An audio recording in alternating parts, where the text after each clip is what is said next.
Kasama sina Atong Ang at Gretchen Barreto sa usapin ng mga missing sabonghero dahil sa connection nila sa industriya ng online sabong, particular sa Pitmaster Group. Si Atong Ang ay kilala bilang isang makapangyarihang negosyante sa mundo ng sabong at iba pang negosyo, pero mas naging kontrobersyal ang pangalan niya dahil sa mga babaeng nauugnay sa kanya, lalo na mula sa showbiz. Si Gretchen Barreto ay isa sa mga pinakamatunog na pangalan sa industriya ng aliwan, hindi lang dahil sa kanyang ganda at karisma na hindi kumukupas, kundi dahil na rin sa mga lalaking dumaan sa kanyang buhay. Sino-sino ang mga lalaki sa buhay ni Gretchen Barreto?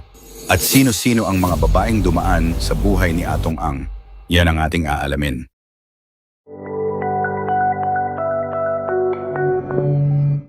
Si Gretchen Barreto ay isang kilalang Pilipinang actress, socialite at miyembro ng prominenteng Barreto family na matagal nang nasa industriya ng showbiz, kilala hindi lang sa kanyang mga pelikula at teleserye, kundi pati na rin sa mga controversial na usapin sa love life at public image. Kaya narito ang mga lalaki sa buhay ni Gretchen Barreto. Number 1. Aga Mulak, late 1980s. Noong nagsisimula pa lamang si Gretchen sa showbiz, agad siyang naiugnay kay Aga Mulak, isa sa pinakasikat na aktor ng panahong iyon. Ayon kay Gretchen, isa lamang itong simpleng teenage romance, walang opisyal na relasyon at masasabing puppy love lang. Gayunman, naging usap-usapan sila sa showbiz dahil madalas daw silang makitang magkasama sa mga events at tapings. Ang ugnayan nila ay hindi nagtagal at hindi umabot sa seryosong relasyon. Number 2, Joey Loizaga, early 1990s to early 2000s. Si Joey Loizaga, anak ng basketball legend na si Carlos Loizaga at isang PBA player, ang itinuturing na unang seryosong boyfriend ni Gretchen. Naging magkasintahan sila ng halos isang dekada at ayon sa ilang ulat, umabot pa ito sa pagiging live-in partners. Ikinuwento pa ni Gretchen sa ilang panayam na madalas siyang manood ng mga laro ni Joey habang nasa Team Ginebra ito at naging bahagi siya ng basketball scene bilang muse. Bagamat tahimik ang kanilang relasyon sa media, may ilang chismis na nagsasabing naging komplikado ito dahil sa karera ni Gretchen at issue ng selos. Bong Revilla, mid-1990s. Naging controversial ang di umano'y 4 na buwang relasyon ni na Gretchen at Bong Revilla matapos ang kanilang pagtatambal sa pelikulang Ako ang Katarungan. Sa panahong iyon, kasal na si Bong kay Lani Mercado at may 3 na silang anak, habang si Gretchen naman ay nasa relasyon pa kay Joey Loizaga. Ayon sa mga ulat, naging malapit sila sa set ng pelikula at doon nagsimula ang kanilang ugnayan. Nang matapos ito, humingi raw ng tawad si Gretchen kay Lani at tinanggap naman ito. Nanatili raw silang magkaibigan ni Bong kahit natapos ang issue, ngunit ang affair na ito ay isa sa mga tumatak na eskandalo sa kanyang buhay pag-ibig. Number 4, Tony Boy Cojuangco, mid-90s to present. Ang pinakamatagal at pinakatanyag na relasyon ni Gretchen ay kay Tony Boy Cojuangco, isang negosyante at miyembro ng prominenteng Cojuangco clan. Magka-live-in na sila simula pa noong mid-1990s at nagkaanak ng isang babae na si Dominique. Bagamat hindi sila legal na ikinasal, dahil kasal pa rin si Tony Boy sa kanyang unang asawa, itinuring nila ang isa't isa bilang tunay na partner. Sa kabila ng ilang issue at intrigang lumutang lalo na ang mga chismis ng third party, nanatili silang magkasama sa paglipas ng mga taon. Maraming beses na ring naipakitang handang ipaglaban ni Gretchen ang relasyon nila sa harap ng media at publiko. Number 5, John Estrada, 2007. Noong taong 2007, naging laman ng mga balita si Gretchen at aktor na si John Estrada matapos lumabas ang isang litrato kung saan kitang-kitang naghahalikan sila sa isang birthday party ni Rufa May Quinto. Tinawag ito ng publiko bilang kiss scandal at agad na naging viral. Aminado si John na nangyari nga ito pero iginiit niyang pareho silang lasing at wala siyang intensyong saktan ng sinuman. Pinayuhan din niya ang publiko na huwag husgahan si Gretchen dahil mabuti raw itong tao. Si Gretchen naman ay piniling manahimik sa issue lalo't nasa matagal ng relasyon siya noon kay Tony Boy Cojuangco. Agad din silang lumipad pa Amerika para sa isang medical na operasyon ni Tony Boy na siyang nagpatahimik sa issue. Number 6, Dodi Puno, year 2008. Isang taon matapos ang issue kay John, lumabas naman ang balita tungkol kay Dodi Puno, Executive Director ng DPWH Road Users Tax Board at kapatid ng mga prominenteng personalidad gaya ni na Ronaldo at Dong Puno. Ayon sa mga chismis, Ilang beses daw silang nakitang magkasama ni Gretchen sa mga salo-salo at events at sinasabing inalok pa raw niya ito ng kasal. Bagamat walang opisyal na kumpirmasyon mula sa kampo ni Gretchen, may mga usap-usapang seryoso raw si Dodi sa panliligaw at tila interesado si Gretchen dahil sa kagustuhang maranasan ang kasal. Sa huli, hindi rin natuloy ang anumang plano at nanatiling chismis lang ang lahat.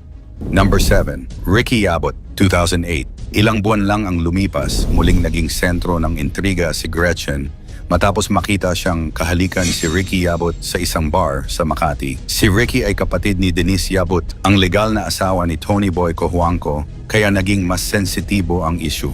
Mas naging komplikado ang sitwasyon nang mapansin ng media ang tensyon sa isang birthday party ni Senator Jinggoy Estrada kung saan naroon si Sita Revilla Yabot, dating asawa ni Ricky, na umano'y lumapit kay Tony Boy habang umiiyak at nagsusumbong tungkol sa nangyari. May mga saksi raw na nagsabing may naganap na komprontasyon, ngunit sa kabila ng lahat, nanatili pa rin sina Gretchen at Tony Boy bilang magpartner. Number 8. Atong Ang 2019 present. Mula 2019, paulit-ulit na naiugnay si Gretchen kay Atong Ang, isang kilalang negosyante sa larangan ng sabong at kasino. Nagsimula ang lahat sa mga viral photos at videos kung saan makikita silang magkahawak kamay sa eroplano, magkatabi habang natutulog at magkasama sa sabungan events. Pinabulaanan ni Atong ang mga haka-haka at iginiit na magkaibigan at business partners lamang sila at pareho nilang sinabing walang romantic involvement. Gayunpaman, hindi pa rin tumitigil ang usap-usapan, lalo na nang makita silang magkasamang lumahok bilang principal sponsors sa isang kasal nitong 2024 at sa sabong events kung saan tinawag pa si Gretchen bilang Lady Tiger. Kahit pa may mga intriga, nananatili ang kanilang pahayag na magkaibigan lang sila. Kung susumahin, naging makulay at puno ng intriga ang buhay pag-ibig ni Gretchen Barreto at bawat relasyon ay may naiambag sa kanyang personal na paglalakbay mula sa kabataan, sa mga pagsubok, hanggang sa mga relasyong pinili niyang ipaglaban. Narito naman ang mga babaeng dumaan sa buhay ni Atong Ang. Nicole Barreto. Si Nicole Barreto, pamangkin ni Gretchen, ang isa sa mga unang babaeng direktang inamin na naging karelasyon ni Atong Ang. Ayon sa mga ulat, tumagal ang relasyon nila ng halos 5 taon. Malapit daw si Atong sa buong pamilya Barreto noong panahong iyon at ilang beses ding nakita sa mga pampublikong okasyon kasama si Nicole. Ngunit matapos ang burol ng ama ni na Nicole at Gretchen noong 2019, lumala ang tensyon sa pamilya nang dumating si Atong kasama si Gretchen, bagay na hindi ikinatuwa ni Nicole. Mula noon, tumanggi na si Atong na magsalita tungkol sa relasyon nila at sinabi na pareho na silang may sariling pamilya. Mariin niyang itinanggi na inagaw siya ni Gretchen mula kay Nicole at iginiit na hindi dapat matawag na girlfriend ang isang taong hindi niya talaga naging romantikong partner. Claudine Barreto, rumored undated, possibly early 2010. Walang malinaw na time frame pero lumabas sa mga revelasyon ng mismong mga Barreto na si Claudine, isa pang kapatid ni na Gretchen at tita ni Nicole, ay minsan ding naiugnay kay Atong. Ayon sa ulat, si Marichi Barreto, ina ni Nicole, ang naglapit kay Claudine kay Atong para humingi ng tulong sa personal na problema nito kay Martin Castro. May mga kumalat na chismis na may namagitan sa kanila, ngunit hindi ito direktang kinumpirma ni Claudine o ni Atong. Sa isang punto, sinabi ni Gretchen na si Nicole ang umagaw kay Atong mula kay Claudine, dagdag pa sa gusot ng pamilya. Gretchen Barreto, rumored 2019 to present, isa sa pinaka-controversial at pinag-usapang babaeng na link kay Atong ay si Gretchen Barreto. Bagamat pareho nilang maring itinanggi ang anumang romantic relationship, maraming beses silang nakita na magkasama sa biyahe, sabungan events at maging sa mga family gatherings. Noong 2019, nilinaw ni Atong sa isang panayam na magkaibigan at magkasosyo lang sila sa negosyo. Kasama raw nila sa negosyo si Tony Boy Cojuangco, longtime partner ni Gretchen, kaya malapit din daw sila sa isa't isa. Ngunit mas lumakas ang speculation nang kumalat ang litrato nilang magkahawak kamay sa eroplano and video kung saan nagpapakawala ng manok si Gretchen bilang miyembro ng Team Alpha ng Pitmaster Group. Nitong 2024, matapos silang makita na magkasamang principal sponsor sa isang kasal na siyang lalong nagpabuhay sa mga chismis. Christine Garcia, mid-2000 to possibly early 2010.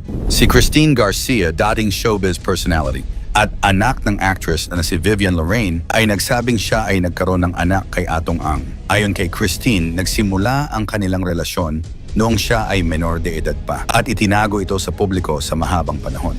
Sa isang panayam noong 2019, isiniwalat niya na hindi kailanman sinuportahan ni Atong ang kanilang anak at hindi siya kinilala bilang bahagi ng buhay nila. Ngayon ay tahimik na ang buhay ni Christine sa Las Vegas, Nevada, kasama ang kanyang asawa at 2 anak at piniling iwanan na ang mga issue sa nakaraan. Sa kabila nito, minsan niyang binanggit na nakakahiya raw ang di umano'y relasyon ni Atong at Gretchen na lalong nagpainit sa mga speculation. Sunshine Cruz 2024 to present. Pinakabago sa listahan ay si Sunshine Cruz na ayon sa mga ulat ay kasalukuyang karelasyon ni Atong Ang. Ayon kay Sunshine, matagal na siyang niligawan ni Atong simula pa noong 2014. Ngunit tumigil ito nang siya ay pumasok sa relasyon kay Maki Matay. Pagkatapos ng kanilang hiwalayan, bumalik si Atong sa panliligaw at kahit ilang beses siyang binasted, hindi raw ito sumuko hanggang sa nauwi sa relasyon. Ngayon, madalas silang makita na magkasama sa mga sabungan events at may mga video pa na nagpapakitang naghahalikan sila sa gitna ng mga crowd. Ayon sa ilang sabongero, si Sunshine ang lucky charm ni Atong dahil tuwing kasama siya, panalo raw ang kanyang manok. Suportado raw ng pamilya ni Sunshine ang kanilang relasyon at para sa kanya, ang mahalaga ay masaya sila at totoo sa isa't isa. Sa kabila ng kanyang pagiging tahimik sa media, maraming babae ang naiugnay kay Atong Ang mula sa mga Barreto sisters at pamangkin hanggang sa dating aktres na si Christine Garcia at ngayon kay Sunshine Cruz. Karamihan sa mga relasyong ito ay binalutan ng intriga at tensyon sa pamilya. Pero sa dulo, si Atong ay patuloy na naninindigan sa kanyang personal na privacy at pagtuon sa negosyo at pamilya. Sa kabila ng lahat ng intriga, kontrobersya at chismis na bumalot sa kanilang mga pangalan, sina Atong Ang at Gretchen Barreto ay nananatiling matatag sa kanilang mundo, si Atong bilang isang maimpluwensyang negosyante at si Gretchen bilang isang hindi matitinag na personalidad sa showbiz at high society. Bagamat maraming beses silang naipit sa issue mula sa mga relasyon hanggang sa kontrobersyal na pagkawala ng mga sabongero, pareho nilang piniling manahimik, umiwas sa gulo at patuloy na itaguyod ang imahe nilang gusto nilang panatilihin. Sa dulo, sila ay mga taong piniling tahakin ang sariling landas, kung saan ang totoo at hindi totoo ay nananatiling palaisipan para sa publiko. Kung nagustuhan mo ang ating video, paki-like, comment and subscribe. Maraming salamat at God bless.